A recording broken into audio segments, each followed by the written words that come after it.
Assalamualaikum warahmatullahi wabarakatuh. Halo semua, bagaimana kabarnya hari ini? Semoga sehat selalu ya. Oh iya, sebelum kita memulai pembelajaran kali ini, lebih baiknya kita berdoa terlebih dahulu ya. Materi yang aku bawakan kali ini yaitu teks deskripsi yang ditujukan untuk kelas 7. Nah, sebelum kita langsung masuk kepada teks deskripsi, alangkah baiknya kita mengetahui terlebih dahulu jenis-jenis dari paragraf. Nah, di sini ada depan, D itu adalah deskripsi, E adalah eksposisi, P persuasi, A argumentasi, dan N adalah narasi. Lalu, apa itu teks deskripsi? Pengertian dari teks deskripsi. Teks deskripsi berasal dari bahasa Latin, yaitu describere, yang artinya menggambarkan atau memberikan suatu hal. Menurut Kamus Besar Bahasa Indonesia atau KBBI, teks deskripsi ialah pemaparan atau penggambaran dengan kata-kata secara jelas dan terperinci.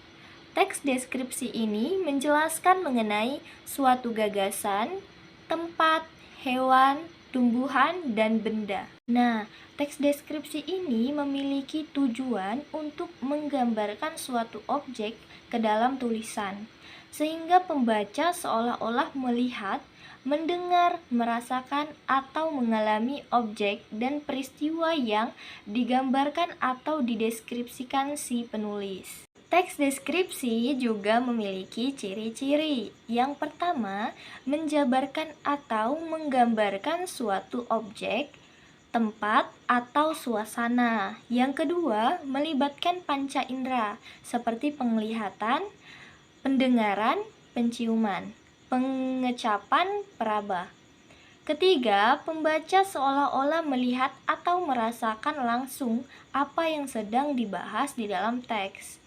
Yang keempat, memaparkan ciri-ciri fisik atau sifat dari objek seperti warnanya, bentuknya, ukuran, atau kepribadian.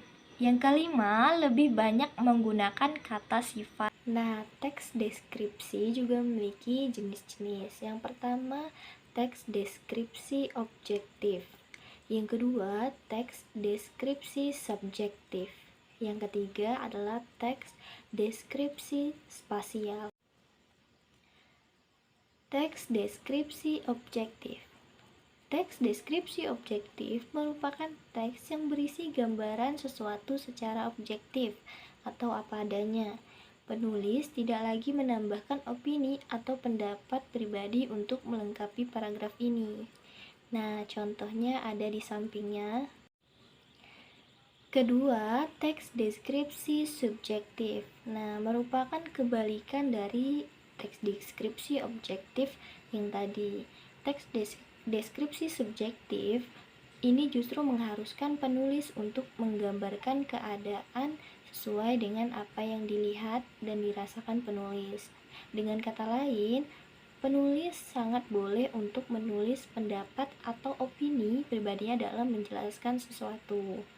Nah, berikut juga ada contoh teksnya ya. Yang terakhir adalah jenis teks deskripsi spasial. Nah, teks ini dibuat berdasarkan ruang dan waktu. Artinya, dalam teks ini bisa menjelaskan suatu ruangan, benda, atau tempat dari berbagai penjuru, luar, dalam, atas, dan bawah dengan detail dan spesifik. Contohnya juga ada